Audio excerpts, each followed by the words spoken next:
Hey everyone, Kelly here from Kelly Chassis Fine Art, and we've got another episode of Creating with Kelly. And this one, I'm going to show you how to use art resin in place of glue to create a beautiful clear finish for your art pendants. So stick around and we'll be following up on all the details.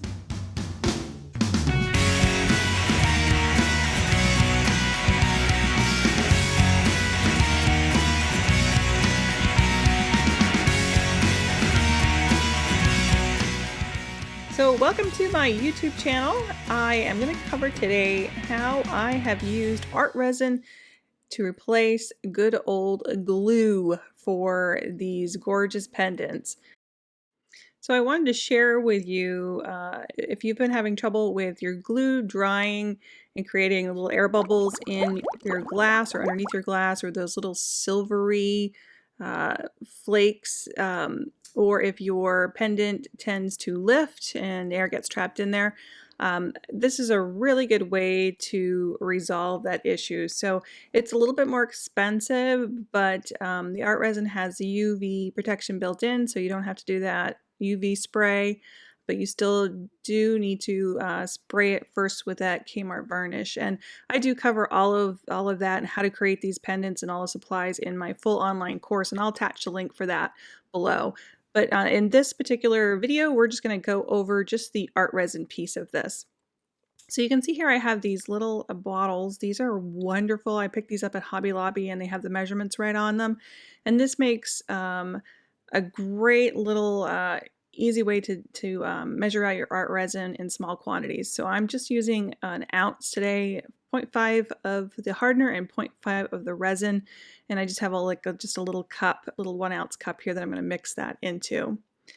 So I've got those leveled, and again, this is really easy because if you lay those little cups flat down, you can take a look at them and make sure that your resin is equal, because you want to make sure you have equal parts of resin, equal parts of hardener. And you can just eyeball that with the measurements with using these little cups. So I've got the resin in here and I'm just going to stir this up.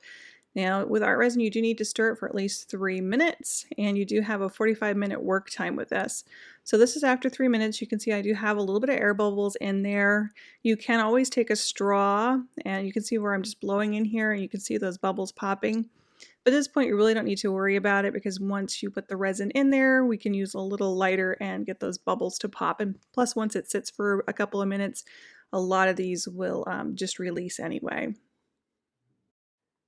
So you can see most of those are gone. There's a few in there still, but we don't want to heat this up at this point because I don't want this to get too thin when we add these to our pendants.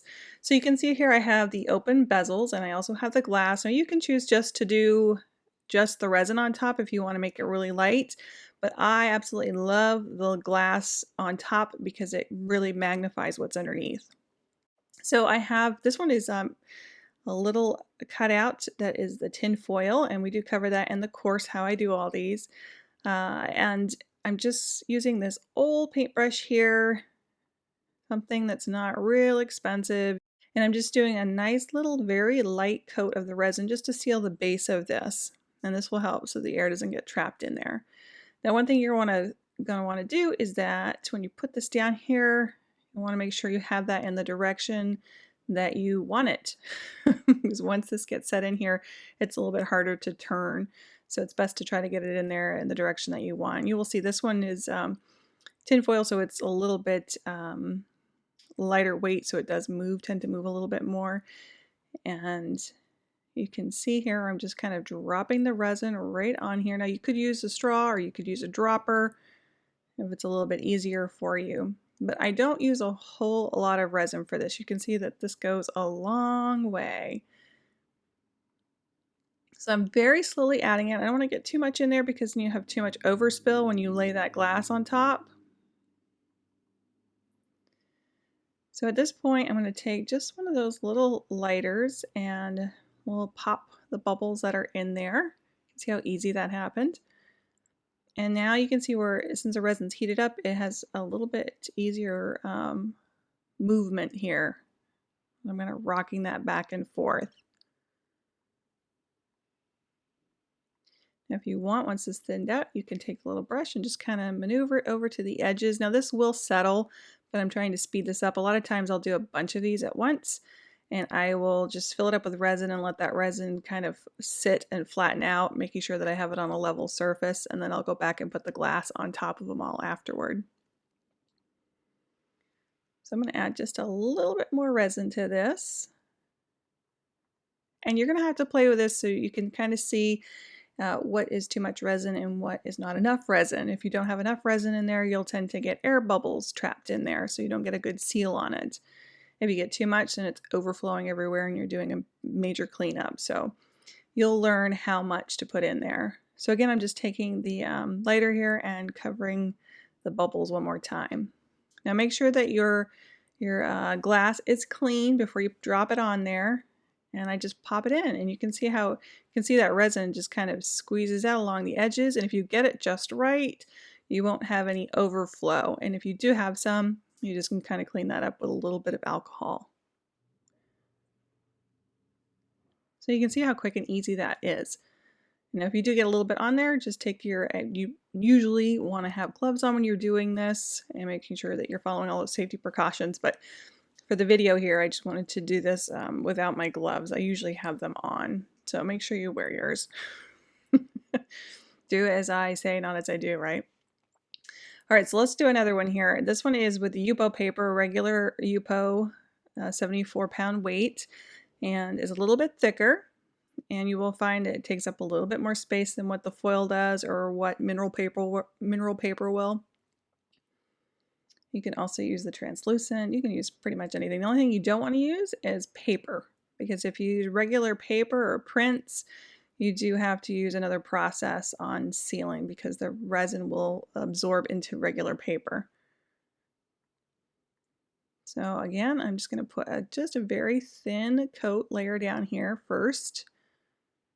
And I have done this with some of the thinner materials, like the mineral paper, without putting that coat down, and it has worked. I haven't had any problems with it because I've got a pretty deep size bezel here. Now, if you have a really thin bezel, this may not work for you because you want to make sure that you've got enough room for that resin to attach to your metal. So this is a pretty good size bezel, so it's got some depth to it. So again, I'm just going to drop some of that resin in here, adding it slowly and carefully.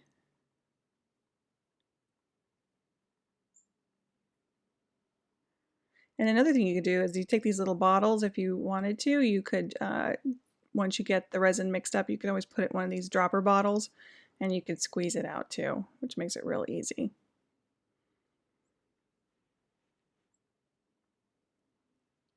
So there's a good amount, so you can see how far out that's spread. It's almost like about a dime size, I would say. And we're going to go ahead and heat that up again and remove those air bubbles. Be careful not to burn your Yupo paper at this point because that's still out there, uncovered, unprotected, so you don't want to leave that flame on there for too long.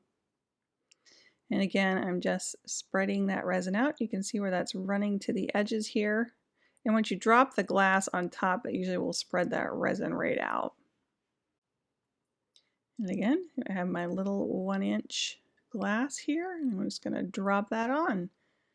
Again, it just kind of pushes any air. Usually if you get it on there right, it just pushes it right out. Now I have a little bit of resin. You can see it seeping out on the edge here. So I'm going to just take a little bit of alcohol on a cloth here and just wipe that up. Now it's important to get it while it is still wet, because once that resin dries, you will have a little bit of a thicker area there. Sometimes it dries fine and you don't even notice it because it's all clear. But if you get a little bit too much on there, it you sometimes can see it, and then it's really hard to get off of there. Now you can see in this one, I actually have an air bubble in there. See that? So you can see where it's kind of silvery. I tilt it. So it does happen, usually not quite as much as what it does with your regular glue. But all you need to do is just take that glass and just kind of twist it, and the air bubble usually will pop right out. So you can see I have a little bit of resin again that kind of leaked out of there. And I just want to wipe that off. Now your resin, when it hits like 45 minutes, it begins its curing process. So you will find it tends to get a little thicker, but you can still work with it. It just is beginning its process, and you'll know when it's time to stop. And usually I'm mixing up just a small amount anyway, and I use it up before then. But I can usually get about, like I said, about 20 pendants done during one session here if I've got everything already cut out and ready to go.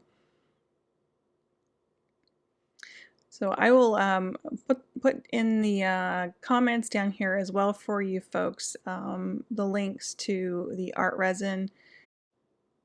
And if you're interested in the whole entire course, don't forget to check that out. I'll leave you a link on here, a sale link for that as well if you want to learn how to do the alcohol ink pendants from start to finish. And I go over all the materials and everything in there for you, where I buy them, and some different options on how to create the backgrounds on those. So again, I'm just scooping that out. And this would be a nice one too if you wanted to leave that without the glass. You could just let that fill it up a little bit more with the resin, and you could just let that dry as is without putting the glass on it if you wanted to. But like I said, I like the glass only because it gives it a nice magnification. But as with anything, it's all preference based. I do these without glass as well. I'll do a lot of I have a resin course as well that I do, and we tint the resin all different colors, and I show you the pour process on that, and that's another class, and I'll put that link down here for you too. And I did want to say too that when you are doing the pendants, these particular pendants are a little tilted. So the bail that's on here, you're going to want to, you can see where I brought those other pendants off to the edge and just drop the bail off to the side when that's drying so that it keeps it nice and level. So I'm watching the air bubble. I can see it up at the top there. And if you just let it sit, sometimes they'll go away on their own. It just kind of works its way out to the side there. But I can still just sort of see it up there at the top. So if you just kind of tap it or push on that just a little bit, and that's all you have to do. And you can see where the resin is seeping out just a little bit on the side there again. And just do a little quick cleanup for that, and you'll be set. So it's a little bit different than the glue. Glue, you always want to make sure you don't push it all out, because then you'll create air bubbles underneath. The resin is pretty thick, so it sets pretty good without having a lot of pressure added to remove those air bubbles. So you can see how quickly I just did 4 of those pendants real fast. Actually, I was taking my time with you, and you can see where one overflowed just a little bit here. So you do want to kind of babysit these, check back, and make sure that you don't have this issue, because it will stick to your board and you will end up with resin on the back side of your pendant, and that's really hard to get off unless you catch it like right as it's starting to cure, where you can kind of peel it off. But these have a little print on the back, so it's really hard to get the resin off. So if you just wipe that up with the alcohol, set that back down, you're good to go. So I hope you enjoyed this video. Please give it a like and a share, and I would love to hear your comments on here. And if there are some other videos that you would like for me to do, please let me know in the comment sections below. And thanks so much for watching, and please check out some of my other videos while you're here. We have the new course, and I've posted that on here for you as well.